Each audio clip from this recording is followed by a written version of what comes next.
ইশাক ভাইয়ের ভয় নাই, রাজপথ ছাড়ি নাই, রাজপথ ছাড়ি নাই, ইশাক ভাইয়ের ভয় নাই। সবাইকে নিয়ে এবং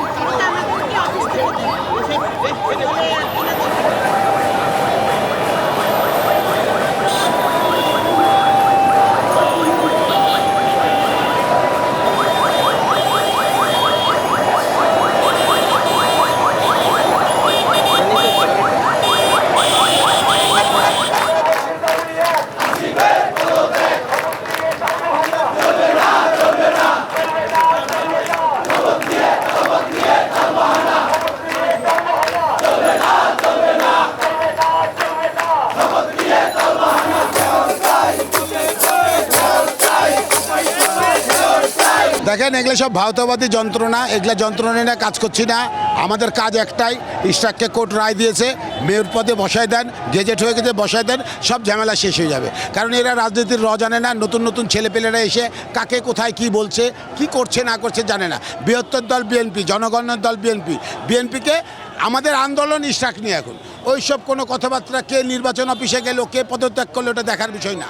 আমি বর্তমান এনসিপি দল এবং বর্তমান তত্ত্বাবধায়ক সরকারকে একটি হুঁশিয়ার করে বলে দিতে চাই, 5ই আগস্টের যে আন্দোলনটা কোথা বিরোধী আন্দোলন হয়েছিল, যে আন্দোলনের ফলশ্রুতিতে হাসিনার মতো ফ্যাসিস্ট সরকার এই দেশ ছেড়ে সরকারের পতন হয়ে দেশ ছেড়ে পালিয়েছে।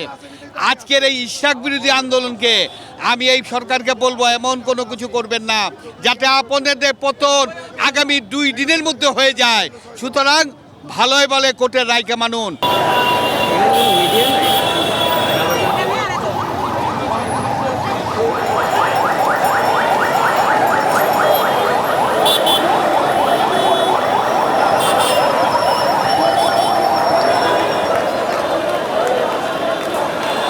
আসলে আমি যদি সরকার বলি যে যুক্তি দিছে, ও তো একটা নাবালক ছেলে, ওর কি হয়েছে যুক্তি দেওয়ার?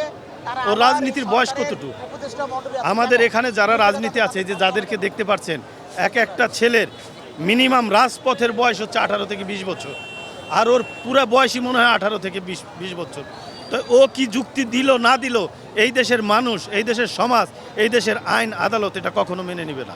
দেখেন, এই 16 বছর আমরা আন্দোলন সংগ্রামে মাঠে ছিলাম এবং জনগণের ভোটের আদায়ের জন্য আমরা যে 16 বছর মাঠে ছিলাম, এই সরকারকে আমাদের বিএনপি ভারপ্রাপ্ত চেয়ারম্যান জনাব তারেক রহমান বারবার বলেছে, কোনোভাবে এই সরকারকে ব্যর্থ হতে দেওয়া যাবে না। আমরা একেবারে নীরব ভূমিকা পালন করছি, দেখছি তারা যে এই যে আদালত অবমাননা করেছে, এই যে ইশরাকের যে বিষয়টা দেখেন, আদালত প্রত্যেক রায় তাই সরকার কিন্তু অবমাননা করেছে এবং আজকেও কিন্তু একটা রায় হওয়ার কথা ছিল, পিছিয়েছে। এই দাবি আদায় আগ পর্যন্ত আমরা রাজপথে থাকবো।